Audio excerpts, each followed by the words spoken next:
बघा आता आज आपला थेअरीचा पुढचा topic memory measurement in computer. कॉम्प्युटरमध्ये मेमरी कशी मोजली जाते आणि त्याचे डेटा युनिट्स काय असतात त्याच्याबद्दलची माहिती आजच्या टॉपिकमध्ये आपण बघणार आहे.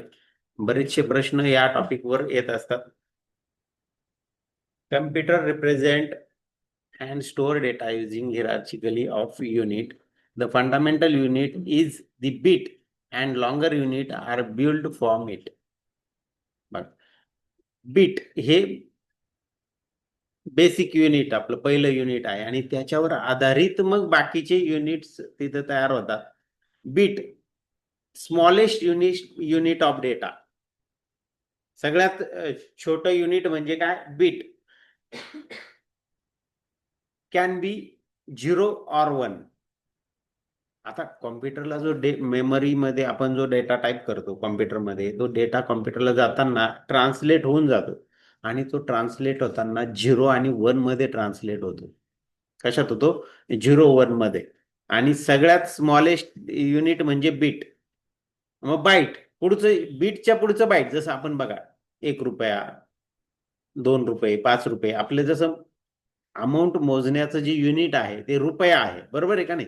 आणि मग त्याच्या एका विशिष्ट पट्टीमध्ये, समजा 100च्या पट्टीमध्ये आपले रुपयाचे हे वाढत चालतं. समजा 1 रुपया म्हटलं इंटू 100 काय केलं तर काय होईल? त्याच्यामध्ये 100 रुपये होतील. 100 गुणिले 100 काय होईल? 1000 होतील. म्हणजे या पद्धतीने आपलं युनिट वाढतं. तसं कॉम्प्युटरच्या मेमरीचं युनिट कसं वाढतं बघा.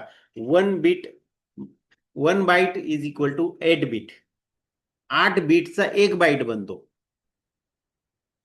8 बीटचा 1 बाईट बनतो. Store 1 character like A B 5. Example hello.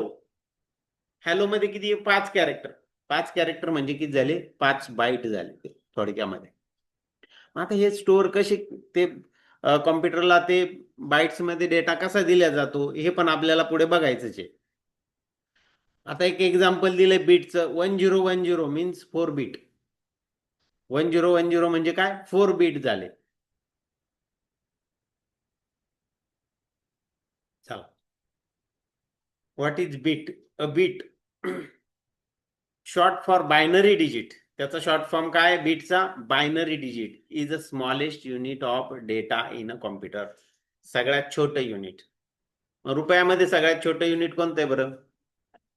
पैसा. बरोबर ना? 1 पैसा होता, पण आता तो आपला गेला, आउटडेटेड झाला. मग 5 पैसे. आता माझ्यामध्ये जसं जसं आपलं जनरेशन बदलत चाललंय तसं स्मॉलेस्ट युनिट वाढत चाललंय पैशामध्ये. पण डेटामध्ये स्मॉलेस्ट युनिट काय वाढत नाही. स्मॉलेस्ट युनिट ठरलेलं आहे बीट.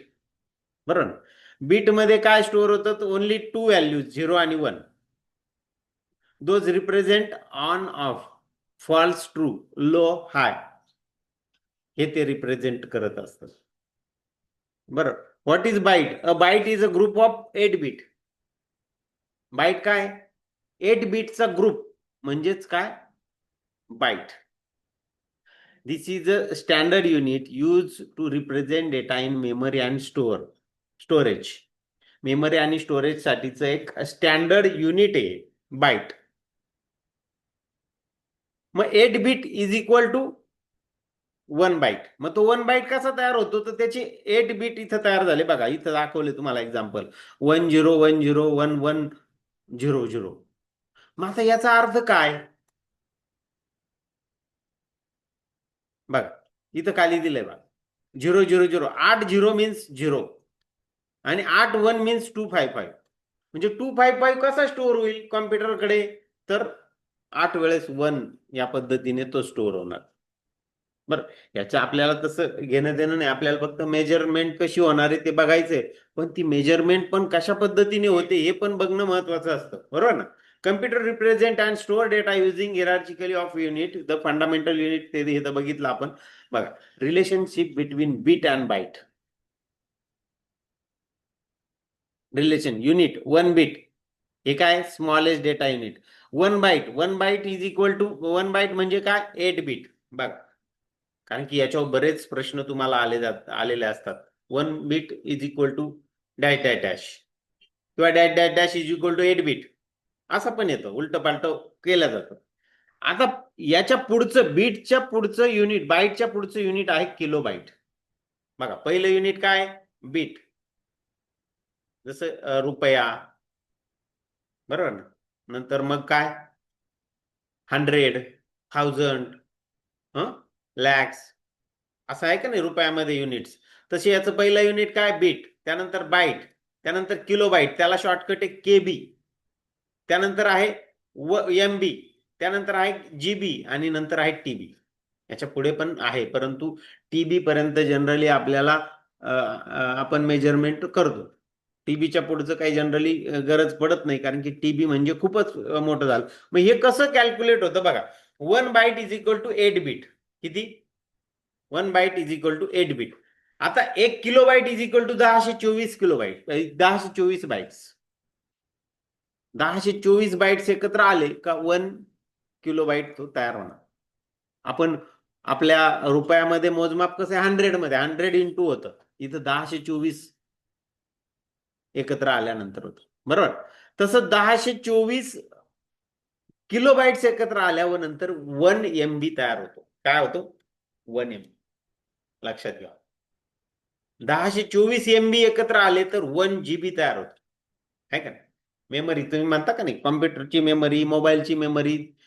तर तुमच्या मोबाईलला किती मेमरी आहे सांगा बरं, कोण सांगतं? किती मेमरीचा मोबाईल तुमचा? काय 64 काय? GB, बरोबर. बघा म्हणजे 64 GB तुमचं स्टोरेज क्षमता आहे. म्हणजेच किती, 1024 इंटू 64, आहे का.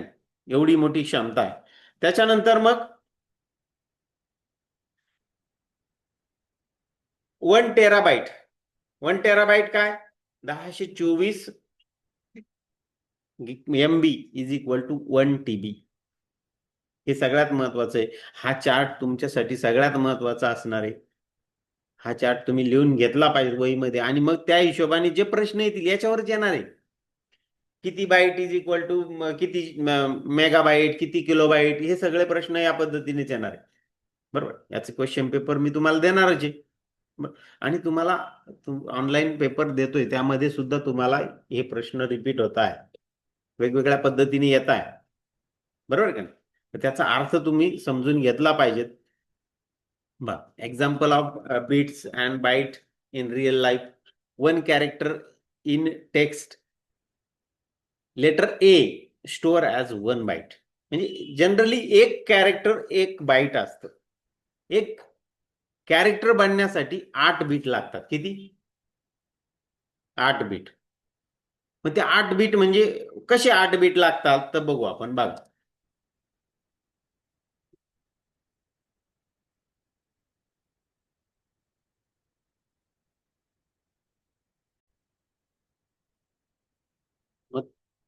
Letter A store as 1 byte, त्याच्यासाठी 1 बाईट लागणार आहे, पण तो 1 बाईट कसा बनणार आहे, 8 बीटने बनणार आहे का नाही. आता त्या लेटरच्याच ऐवजी आपण 1 जर घेतला, 1 हा अंक जर घेतला, त्याला सुद्धा किती बाईट लागणार आहे, किती बीट लागणार आहे, 8. मग ते कसे लागणार आहे माहिती का, 7 वेळेस 0 आणि 1. किती वेळेस 0? 7 वेळेस 0. बघा मग आता 2 कसा बनेल तिथं,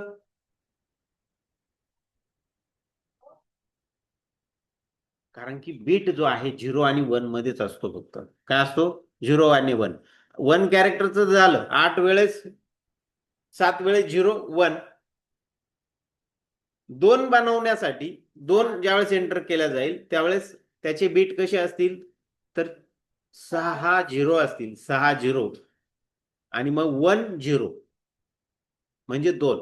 बघा 1 2 3 4 5 6 1 झिरो म्हणजेच काय झाला, 2 झाला. आणि तो 1 काय होता, 0 1 आला इथं, 0 1. 3 बनताना काय होईल, इथं 1 1 येईल, 0 तर ते कंटिन्यू राहतील, बरोबर. 4 बनताना इथं एक कॅरेक्टर वाढेल आणि इकडे 0 0 होतील, बाकी 0 सुरुवातीचे तसेच राहतील, बरोबर. 5 बनताना इथं 1 कंटिन्यू राहील, इथं 0 कंटिन्यू राहील, इथं 1 होईल. 101 मीन्स काय? 5. 1 1 1 110 मीन्स 6. 6 कसा बनेल? 110. पण बघ पुढचे हे जे 0 आहे ते कंटिन्यू. बरोबर. त्याच्यानंतर 7 बनताना 1 1 1. लक्षात घ्या, शेवटचा डिजिट जो आहे ना, शेवटचा डिजिट एक लक्षात घ्या, तो प्रत्येक वेळेस बदलतोय. पहिल्या वेळेस 1 होता, दुसऱ्या वेळेस 0, दुसऱ्या वेळेस 1. सेकंड नंबरचा जो डिजिट आहे इथला, तो 2 वेळेपर्यंत सारखा राहतो. बघा, पहिल्या वेळेस 0 होता, दुसऱ्या वेळेस दोनदा 1 आला, तिसऱ्या वेळेस दोनदा 1 आला, तिसऱ्या वेळेस 3 वेळेस दोनदा 1 आला. बरोबर का? आणि चौथ्या नंबरचा जो डिजिट आहे तो 4 सेम राहतात, त्याच्यानंतर बदलतो. 5व्या वेळेस इकडचा जो डिजिट असेल तो 8 वेळेस सेम राहील. म्हणजे असा वाढत वाढत जाईल. तर अशा पद्धतीने तो डेटा कॉम्प्युटर कोणाला देतो? आपण ज्यावेळेस इकडनं टाईप करतो, 1 टाईप केल्यावर तो कन्वर्ट मशीन लँग्वेज मध्ये होतो, आणि ती मशीन लँग्वेज कशात आहे? 0 आणि 1 मध्ये आहे. लक्षात घ्या. मग 1चं कन्व्हर्शन तिकडे जाताना काय होईल? 0 0 0 7 टाइम 0 1. असं कन्व्हर्शन होऊन कोणाला सांगितलं जाईल? कॉम्प्युटरला. कारण की आपली भाषा कॉम्प्युटरला समजत नाही. कॉम्प्युटरला कोणती भाषा समजते? Machine language. आणि त्याच्यासाठी त्या मशीन लँग्वेज आपण ज्यावेळेस इकडनं टाईप करतो जनरल, त्याचं कन्व्हर्शन कशात केलं जातं? मशीन लँग्वेज मध्ये, आणि ते प्रोसेसरला दिलं जातं. मग प्रोसेसर त्याच्यावर प्रोसेस करतो. येते लक्षात? तुमचा प्रोसेसर किती बीटचा आहे त्याच्यावर तुमची प्रोसेसिंग क्षमता अवलंबून असते. पूर्वी 4 बीटचा होता. किती होता? 4 बीटचा. मग तो 8चा झाला. 8 नंतर 16 बीट झाला. 16 नंतर 32 बीट झाला. आणि आता 64 बीट. आता किती आहे? 64 बीट. जेवढे त्या प्रोसेसरची क्षमता वाढली, तेवढे ऑटोमॅटिकली त्याचा प्रोसेसिंग स्पीड वाढला. 4 बीट मध्ये प्रोसेस करायला त्याला खूप टाइम लागायचा, आहे का? आता तो 64 बीट. लक्षात घ्या, आपली मेमरी सुद्धा तुमच्या जर लक्षात येत असेल तर, तुम्ही जे मेमरी कार्ड घेतात ते तुम्हाला बेसिक मेमरी कार्ड मिळतं 128 MBचं मिळतं. 128 MB नंतर 200 MB आहे का? 256 आहे डायरेक्ट. किती आहे? 256. 256 नंतर 512 आहे. म्हणजे 128च्या पटीत तुमचं मेमरी कार्ड बदलत आहे का नाही? म्हणजे त्या या बीटवरच आधारित ते मेमरी कार्ड आहे. लक्षात ठेवा. बरोबर. आता याच्यानंतर 64 नंतर काय येणार आहे? 128च येणार आहे ना. आणि मग त्या 128च्या पटीत मग तुमची मेमरीचं मेजरमेंट वाढत चालतंय. येते लक्षात? थोडक्यात काय आहे तर, आपली मेमरी कशात मोजली जाते? बाईट मध्ये. बाईट कशामध्ये? बाईट, एक बाईट म्हणजे काय? 8 बीट, आहे का नाही? इंटरनेट स्पीड बघा, इंटरनेट स्पीड कसं आहे? Internet speed is usually measure in bits per second. इंटरनेटचं स्पीड कशात मोजलं जातं? Bits per second. आता इंटरनेट ज्यावेळेस तुम्ही वापरणार त्यावेळेस तुमच्याकडे डेटा दुसऱ्या कॉम्प्युटरवरून तुमच्याकडे डेटा येणार आहे. लक्षात घ्या. तुमच्या कॉम्प्युटरवर असतो का तो डेटा? नाही. बरोबर ना? कुठंतरी एक सर्व्हर ठेवलेला असतो, आणि त्या सर्व्हर वरून तुम्ही तो डेटा इंटरनेट थ्रू काय करत असतात? ऍक्सेस करत असतात. मग तो ऍक्सेस करण्याचं जे स्पीड आहे ते मोजण्याचं एकक काय आहे? तर बीट्स पर सेकंद. मग ते MBPS, मेगाबीट पर सेकंद. बघा, मग तिथं म्हटलं आता 50 MBPS, 100 MBPS असं येतं. तुम्ही ज्यावेळेस डेटा कॉपी करतात त्यावेळेस तुम्हाला स्पीड कधी कधी दिसत असतं. लक्षात घ्या. 1 byte is equal to 8 bit divided by 8. म्हणजे बीट कशात डिवाइड केला जातो? तर 8 याच्यामध्ये. ओके. आता हे झालं इंटरनेटचं स्पीड कशात मिळतात? Bits per second. RAM and storage हे कशात? Measure in bytes. हे कशात मोजले जाते? बाईट मध्ये, आहे का नाही? तुमच्या आता तुम्ही तुमच्या मोबाईलची स्टोरेज क्षमता मला सांगितली आहे का ना, पण तुमच्या मोबाईलमध्ये मेमरी सुद्धा असते. मेमरी मेमरी दोन प्रकारची मी तुम्हाला सांगितलं याच्या अगोदरच, रॅम आणि रॉम, रीड ओनली मेमरी आणि रॅन्डम ऍक्सेस मेमरी. मग तुमच्याकडे कॉम्प्युटरमध्ये किंवा मोबाईलमध्ये कोणती असते तर रॅम. मग तुम्हाला माहिती आहे 8 GB ची रॅम आहे, तुम्हाला 128 GB रॅम आहे का नाही. आता मोबाईल जो आहे ना तो जास्तीत जास्त 8 GB 4 GB आहे का नाही, नंतर 16 GB एवढाच आहे रॅमचा. पण कॉम्प्युटरची मेमरी ही 128 GB 256 GB 512 GB 1 TB, बरोबर, अशा पद्धतीने ती मोजली जाते. येते लक्षात, म्हणजे बीट्स मध्ये ती जनरली मोजली जाते. याच्यावर पण तुम्हाला प्रश्न असतात, रॅमच्या स्टोरेज, रॅम आणि स्टोरेजवर सुद्धा प्रश्न असतात. डेटा मेजरमेंटवर पण स्टोरेज समरी बघा थोडक्यामध्ये ह्या आपण जे आज शिकतोय त्याची समरी. बीट्स म्हणजे काय तर 0 आणि 1. बाईट म्हणजे काय तर 8 बीटचा 1 बाईट बनतो. 4 bit is equal to nibble बनतं. 1 बाईट स्टोअर्स 1 कॅरेक्टर. 1 बाईट काय करतं, 1 कॅरेक्टर स्टोअर करतं. इंटरनेट स्पीड कशात मोजल्या जातं तर मेजर इन बाईट्स. आणि स्टोरेज साईज कशात मोजल्या जाते, बिट्स मध्ये मोजल्या जाते इंटरनेट स्पीड. आणि स्टोरेज साईज कशात मोजले जाते, मेजर इन बाईट्स. याच्यावर सुद्धा तुम्हाला प्रश्न येऊ शकतील. तर अशा पद्धतीने हे आपलं मेमरी मोजण्याचे वेगवेगळे एकक बिट्स आणि बाईट्स आजच्या टॉपिक मध्ये आपण बघितले. आणि त्याच्यावर बरेच सारे प्रश्न, म्हणजे तुमच्या एका क्वेश्चन पेपर मध्ये 1-2 तरी प्रश्न तुमचे याच्यावर आलेले असतात. त्याच्यामुळे हे समजून घेणं महत्वाचं आहे. तो जो चार्ट मी तुम्हाला दाखवला होता तो चार्ट तुम्ही लक्षात ठेवा. 1 bit is equal to 8 byte, 1 byte is equal to 8 bit आहे का नाही. तो जो चार्ट होता तो तुम्ही कायम तुमच्या वहीच्या पहिल्या पानावर लिहून ठेवा, जेणेकरून तुमचा गोंधळ होणार नाही. आलं लक्षात. अशा पद्धतीने आजचा हा टॉपिक होता. तर या टॉपिक मध्ये आज आपण इथं थांबतोय.